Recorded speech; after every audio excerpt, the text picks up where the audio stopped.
Snap, cover, hit, throws into the end zone, caught, touchdown Bears! It was a bailout throw to Matt Forte, left corner of the end zone, and a bad snap.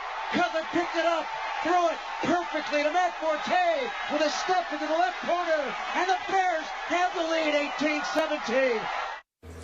Clutch Cuddy. It was a devastating day for the Kansas City Chiefs. First, they lost, I'm sorry, I shouldn't be smiling here, Jamal Charles to what they fear is a torn ACL. Then Jay Cutler threw 2 fourth-quarter touchdowns and rallied the Bears to an 18-17 win over the Chiefs. Stephen A., I need eye contact for this one. Do you owe Jay Cutler an apology? Do I owe Jay Cutler an apology? Yeah. Let me repeat her question. Do you owe Jay Cutler an apology? I guess it's not appropriate to say, but I think my initial response would be, do both of y'all need to get tested? Me apologize to Jay Cutler for what? Because you won a game? I mean, are you kidding me? What, do you want a cookie? I mean, please. I'm not budging one bit. Jay Cutler, as far as I'm concerned, I will acknowledge this. I'm still not impressed with him. He doesn't move me. He would not be my quarterback. I am still of the mindset that he's the worst possible quarterback for the Windy City. That great sports tab that it is, it's damn sacrilegious that they've got him as their quarterback. I'm still of that mindset. But I must concede that that was a really good pass to Matt Forte to win that game yesterday against the relatively injured Kansas City defense. They're not the same, and now that they've lost Jamal Charles with a game manager as your quarterback, Kansas City's fate is sealed. They're not going anywhere this season. You know, God bless Andy Reid, who I'm a fan of, but they're just not a very good football team right now because they've got too many injuries and they've got a game manager as their quarterback. It's just that simple.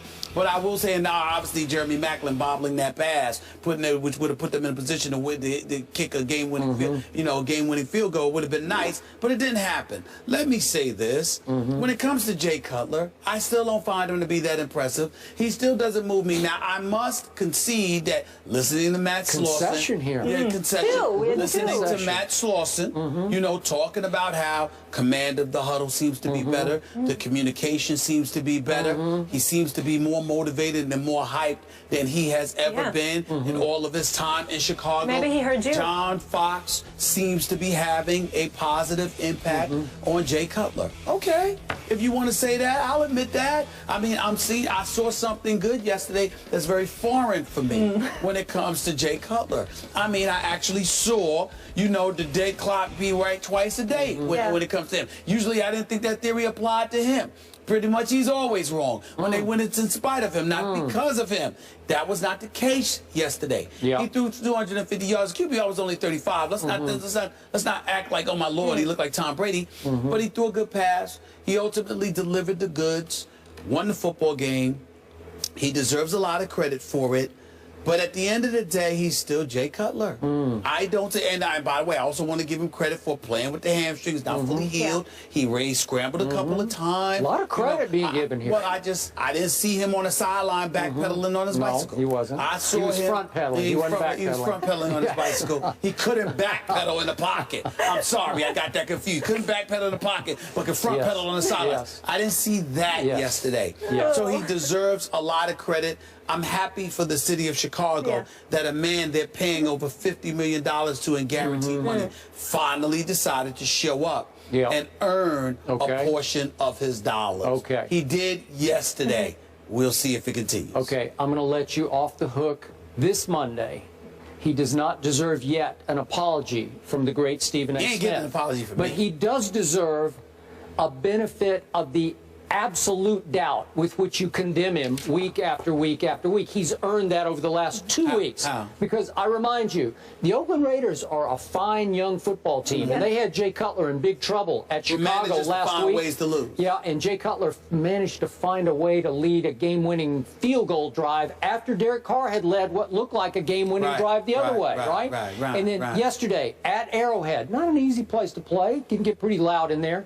You have no Alshon. You have have no Eddie Royal. Obviously, the whole year you have had... Bushrod's going too. Okay, yeah. What about Kevin White? Remember Kevin Right. White? Oh, yeah. Okay, I thought he was going to be even a little better than Amari Cooper was. Yeah. We haven't seen him all year. Yeah, don't We see know that, he's hurt. though. Okay, well, I'm just Never saying. believe Okay, that. and without those guys, with throwing to nobody you've ever heard of, Jay Cutler threw 2 fourth-quarter touchdown passes, and the last one you spoke of, he went Tony Romo against your Giants. Low snap, basically bounce back to him. He scoops it up, and in the same motion flips a beautiful throw to Forte for the game-winning touchdown.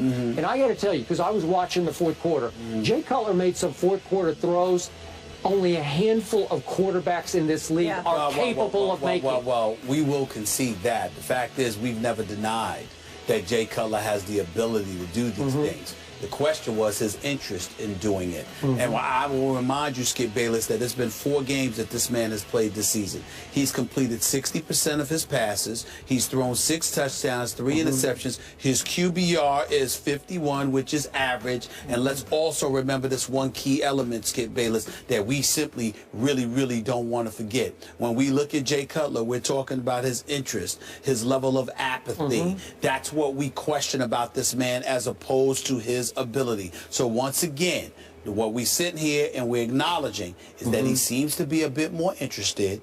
He seems to be more interested in performing and leading this team to victory. I am questioning whether or not that attitude is going to last. It is beautiful to see the man finally step up in a stadium, in a game, and actually earn his money. Oh, my Lord. Thank you so much for earning your money, since the only time we saw you enthusiastic is when you were signing the damn contract to collect the money. Don't get me started. There we go. There we go again. Piling on. Don't get me started with a Jay Cutler. You know he had to do it alone. It's the truth. I'm here to suggest that Stephen A. Smith is going to start to sweat over the next 3 or 4 Sundays, because at Lions comes up next week. They got a shot to win that game at the Lions. Well, they got a shot. They got a shot to win a lot of the games. The question wait a is, second. will They they? got a bye. That's a whole nother story. Then they got the Vikings at home. The Vikings are playing very well. But do the Bears have a shot against the Vikings? I'm sure they do. They're on the road against San Diego and on the road against St. Louis. Okay, but at Chargers, and we'll see more about the Chargers coming up tonight, and we'll talk about that to end this show today. But I don't know. Chargers is not the Chargers anymore. They're not the Chargers anymore. I totally agree with you, but Jay Cutler has never been what he's supposed to be, even though he's paid like a star. 1 playoff victory in 9 years. Don't you two ever approach me again. And the producers, don't you ever approach me. Put that camera on me. Don't you ever sit there and present a question asking me to apologize to that dude who should apologize to the city of Chicago for robbing them of money over the last 3 years. He has robbed them. He has been a joke. I think he earned his money yesterday. Yesterday. Congratulations. Congratulations. We got to go to break, and we wish Jamal Charles a speedy recovery. Hate seeing him go down. Michael Vick will take center stage tonight on Monday Night Football. The guys will tell us what they expect after the break. First Take is brought to you by Ford Service. When your Ford needs service, you need the specialists at Ford. And Geico. 15 minutes could save you 15% or more on car insurance. Tonight, it's the Week 5 edition of Monday Night Football at 8:15 Eastern on ESPN. Steelers take on the Chargers. Coverage begins with Monday Night Countdown at 6 on ESPN. So you just heard it. Michael Vick and Phillip Rivers tonight at Qualcomm. Both teams are 2-2. Stephen A., you just spent some time in Pittsburgh around this organization, sat down with Mike Tomlin.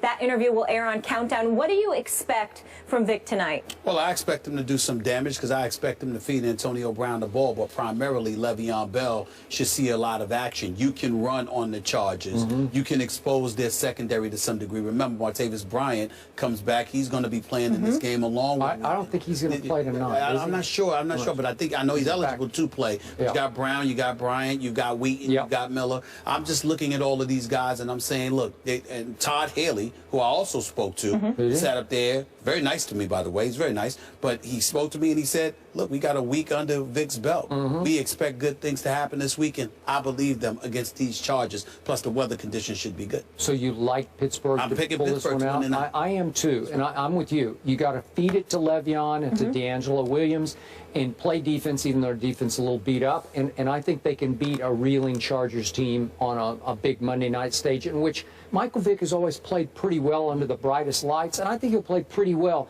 but you cannot put the game in his hands on fourth down plays at the end of the game. And no excuse, too, because San Diego's ranked 28th against the run. Yeah. You should, Le'Veon Bell should see the Both of you taking Steelers on the road with Vic. Can I get a score? Low scoring. I got low scoring, like 2017. I'm picking the Steelers 31-23. Wow. All right. A lot of points. Good stuff today, guys. We got a lot that was left on the cutting room floor, though, to get into tomorrow. The cutting College room. football. It's the cutting room. The cutting room. Yeah. See you guys tomorrow.